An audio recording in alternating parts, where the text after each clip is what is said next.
Bonjour et bienvenue en direct sur KTV, à la télévision, à la radio et sur les réseaux sociaux pour ce temps de parole consacré à une branche qui peut fonctionner durant le confinement, c'est le BTP. Et pour en parler, nous recevons par Skype Guillaume Nariana, le directeur général d'EBS. Bonjour.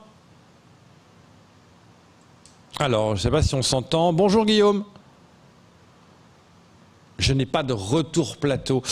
Guillaume Nariana, merci d'être présent. Première question, Guillaume, comment ça se fait que les entreprises du BTP peuvent continuer à fonctionner alors qu'on est en plein confinement?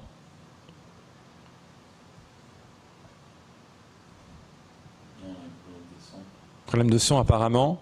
Je ne sais pas si Guillaume Nariana nous entend en régie. Moi, je n'entends pas le retour.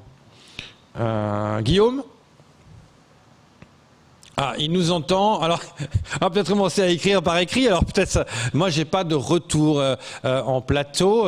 On aimerait savoir un peu pourquoi le BTP est encore ouvert alors qu'on est en plein confinement. Je pense qu'on va relancer le Skype à mon avis. Vous m'entendez là? Ah voilà, on vous entend Guillaume. Ok, bon, un petit réglage.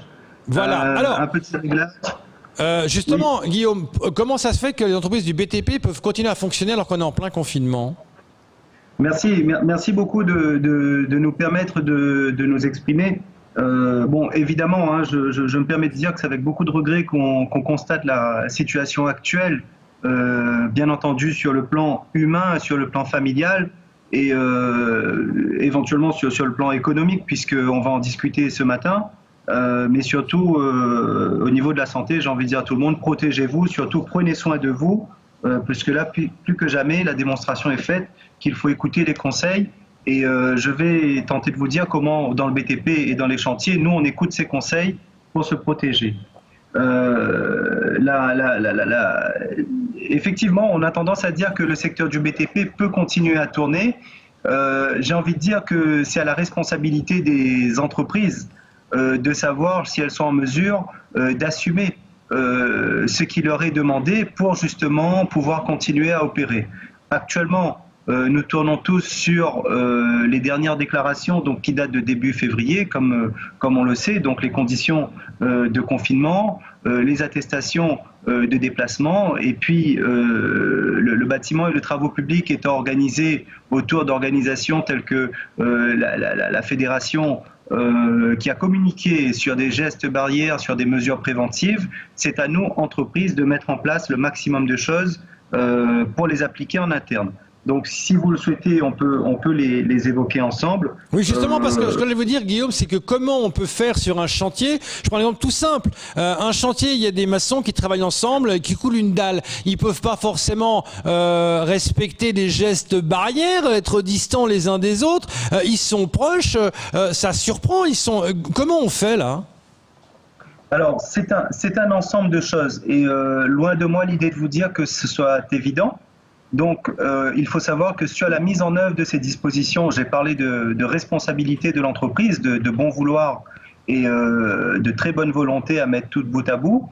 Ça s'appelle des agents internes chargés de surveillance, ça s'appelle entre guillemets des agents Covid que l'on est déployé en interne pour prendre la température des uns et des autres, pour assurer qu'il y ait du gel à disposition, pour faire de la logistique. Ça s'appelle aussi la participation. Il y a des personnes qui ont été beaucoup mises à contribution, que ce soit les maîtrises d'œuvre ou que ce soit les prestataires intellectuels de chantier tels que les coordinateurs de sécurité, qui eux ont également une grande part de travail là-dedans pour justement pouvoir contrôler les entreprises. Dans les faits, comment ça se traduit ? On va se retrouver avec des contraintes de chantier qui sont exactement celles que vous venez d'évoquer. On coule une dalle, on doit monter des pierres. Eh bien, on respecte les minima.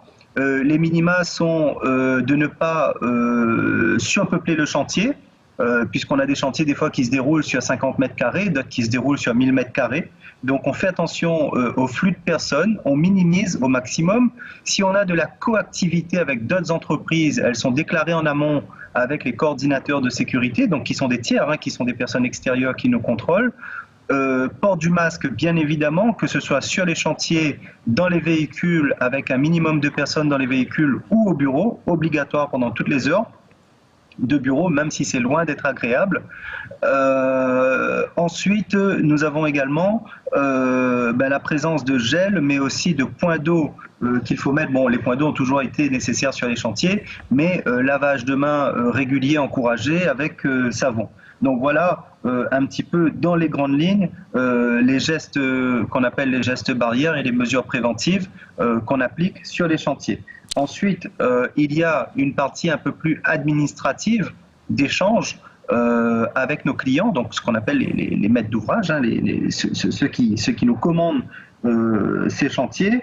Et là, effectivement, on va caler les conditions d'intervention, on va refaire les plannings. S'il faut décaler l'intervention d'une journée pour une entreprise pour éviter qu'elle se croise avec l'autre, et bien voilà, c'est ce genre de disposition que l'on prend au quotidien. C'est excessivement complexe, surtout si quelqu'un a un certain nombre de chantiers, à mettre en place, mais c'est un mal nécessaire. Aujourd'hui, il faut se dire qu'on vit avec, il faut se réinventer, il faut essayer, mon Dieu, de trouver un peu de positivité pour pouvoir avancer, même si c'est extrêmement dur et que tout cela engendre des surcoûts que les entreprises supportent pour beaucoup actuellement. Est-ce qu'on peut dire, au niveau du BTP, que l'économie, là, a penché plus dans la balance que la santé ? Je ne saurais pas dire. Je pense que les personnes qui doivent prendre les décisions, c'est pas évident. Je pense que c'est pas évident parce qu'il y a un ensemble d'éléments à considérer. Ce que je sais, c'est que on est dans le domaine du BTP un pourvoyeur d'emplois important pour Mayotte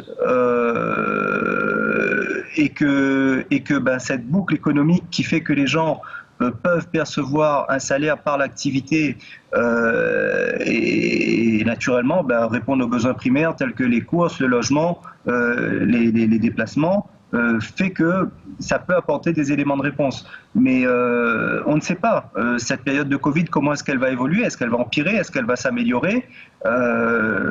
Donc on est obligé d'avancer à tâtons. Je ne peux pas dire ce qui a pesé davantage dans la balance pour avancer. Oui, en fait, je parle surtout du côté économique, avant Kamar Bourra, du côté économique par rapport au chantier qu'il faut finir, qu'il faut facturer. Il y a des fonds européens qui sont là, il faut qu'on les dépense. Il y a des laps de temps qui sont définis. Si on finit pas à temps, tant pis, ça va tout retarder. C'est peut-être ça aussi, non ? Pensez-vous pas qu'il y a peut-être penché la balance ? Il y a de réelles contraintes. Donc, on le sait que l'essentiel de la commande actuellement sur le territoire est tiré par la commande publique. On a annoncé des rattrapages au niveau des équipements et des structures à livrer. C'est vrai qu'il y a une emphase de plus en plus de nos clients, des collectivités, sur le professionnalisme qui est attendu des entreprises, le respect des délais et la bonne réalisation. Et je ne vous cache pas qu'en matière de marché public, un chantier qui s'arrête, outre les surcoûts que ça peut entraîner en termes de reprise de travaux, c'est aussi une très grosse démarche administrative d'arrêt, de relance et parfois des complications. Donc oui, il y a un véritable enjeu en disant que si on arrête des travaux, il faut être capable d'attendre plusieurs mois, voire des années des fois, pour reprendre les chantiers. Kamar Bourra, une question à vous poser. Oui, bonjour Guillaume. Alors la question elle est simple. Aujourd'hui, on le sait que en dehors de vos chantiers, en dehors de la carrière par exemple, beaucoup de vos collaborateurs, comme ceux des autres entreprises, reprennent une vie normale. C'est-à-dire que le collaborateur peut choper le virus au sein de sa famille parce qu'il est parti faire des courses, parce qu'il a vu de la famille. Et comment vous faites à partir de ce moment-là ? S'il y a 1, 2, 3, voire une dizaine de collaborateurs qui sont positifs, est-ce que tout de suite on l'éloigne? Est-ce que ça s'impacte sur le nombre d'agents qui doivent être sur le terrain? Oui, donc je vais reprendre ce petit mot qui donne un petit peu la philosophie de se réinventer dans le mode de fonctionnement face à une situation qui peut potentiellement rester quelques mois, en tout cas le plus court possible, on le souhaite. Oui, comme toutes les entreprises, et mécaniquement le BTP également est touché par ce qu'on appelle des cas contacts. Donc aucun déclenchement de cas chez nous n'est à constater à ce jour, et je touche du bois et que Dieu nous garde. Mais par contre, oui, il peut y avoir dans l'activité personnelle des uns et des autres en rentrant à la maison, des cas en faisant les courses, des cas en prenant un taxi, et revenir avec. Et dès lors, il y a un protocole qui n'est pas décidé par nous, qui est le protocole qui est donné par les autorités, qui consiste tout de suite à déterminer tous les cas contacts et à faire une série de tests dans la foulée pour savoir s'il y a des personnes qui sont également concernées dans l'environnement direct, voire indirect, de la personne concernée. Donc oui, il y a un protocole qui se pratique et qui est bien suivi par nos collaborateurs, et on en est pour l'instant satisfait. Et une fois encore, j'espère qu'on va pouvoir se préserver en respectant toutes ces mesures.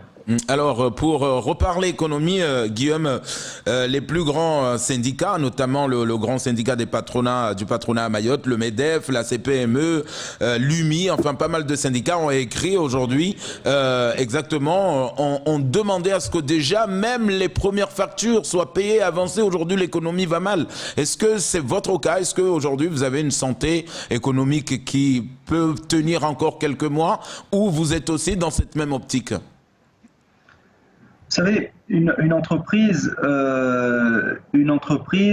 doit toujours faire à son mieux pour anticiper. On ne regarde pas une entreprise à un instant T, on regarde souvent 6 mois, 1 an, pour certaines 10 ans devant. Et c'est vrai que cette difficulté de trésorerie, nous, on n'y échappe pas.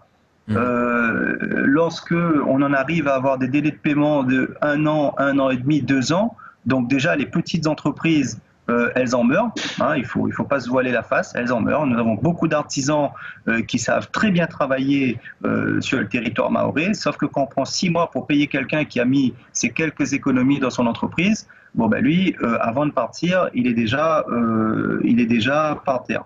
Ça, c'est une très très grosse difficulté.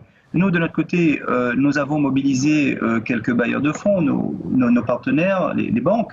Et par contre, l'effort qui pourrait venir, sans avoir à évoquer les sommes qui nous sont dues par certains clients, si ces paiements arrivaient, c'est sûr que ça nous permettrait de mieux voir venir les prochains mois, parce que je vous assure, actuellement, nous sommes en train de tirer sur les capacités de l'entreprise qui ne sont pas éternelles. Oui, parce que justement, il y a une phrase qui dit souvent, quand le bâtiment va, tout va. Donc quand on voit les constructions, on dit ça va bien.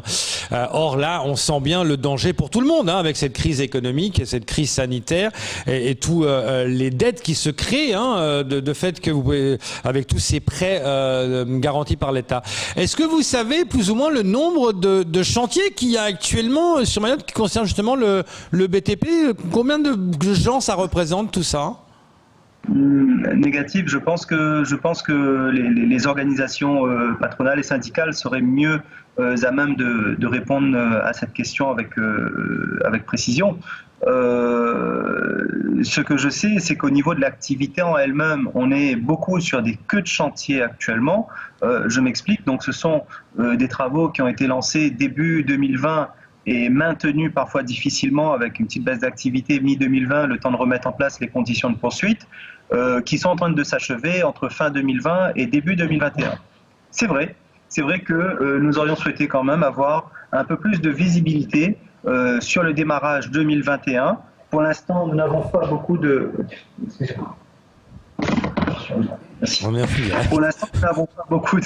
Pour l'instant, nous n'avons pas beaucoup d'informations sur le déroulé des ouvertures de chantier. Nous avons ce qu'on appelle des ordres de service. Donc, lorsqu'on obtient un marché public, c'est une chose, mais le démarrage même des travaux se manifeste par un ordre de service donné par le client.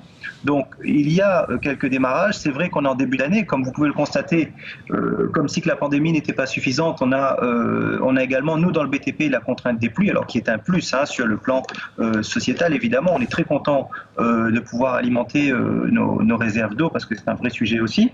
Mais pour l'instant, les ordres de service arrivent au compte-gouttes, si je peux me permettre, et ça peut laisser présager d'un petit ralentissement sur le démarrage des travaux à faire.